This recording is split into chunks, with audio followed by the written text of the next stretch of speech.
po do të vitin e fundit të gjykatës speciale për sa i përket shtyjes së shpalljes së vendimit për kredit në hap, edhe në pyetje tjetër nëse mundi më na tregu se cilat pritet të jenë risitë në listat e deputetëve për zgjedhjet e paraaqashme. Sa i përket vendimit të gjykatës speciale që të shtyhet për 2 muaj nëse zgaboj vendimi i tyre, ne e morëm vesh njësoj sikur se gjithë ju. Për shkak se Qeveria e Republikës Kosovës nuk ka qasje në dinamikat dhe zhvillimet që bëhen në gjykatën speciale, e cila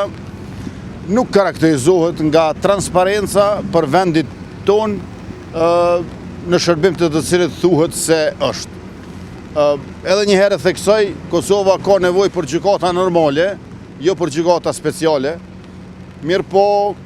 amandamentimi numër 24 i Kushtetutës me 3 gusht të vitit 2015 është një ndër ditët më të rënda të Kosovës të pavarur e të Republikës tonë demokratike dhe që të gjitha këto tash janë pasoja. Lufta e ushtrisë shqiptare të Kosovës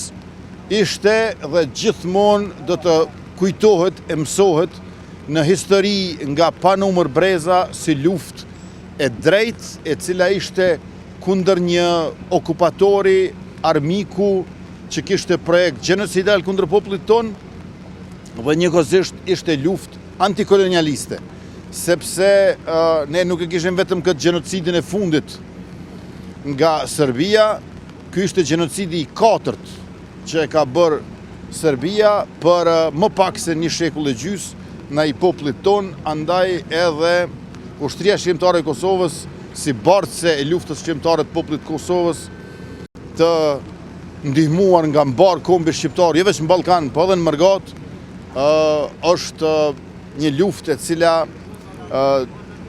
gjithmonë duhet të kujtohet, të mbrohet, të mësohet,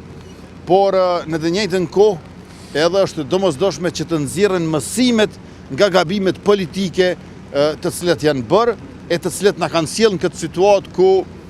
në vend se të kemi gjykata normale, kemi një gjykatë speciale e cila tash edhe i vonon vendimet e saj. Pra ne besojmë në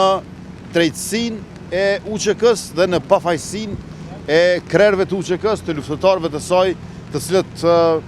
vazhdojnë që të mbahen në burg padrejtësisht në Hag.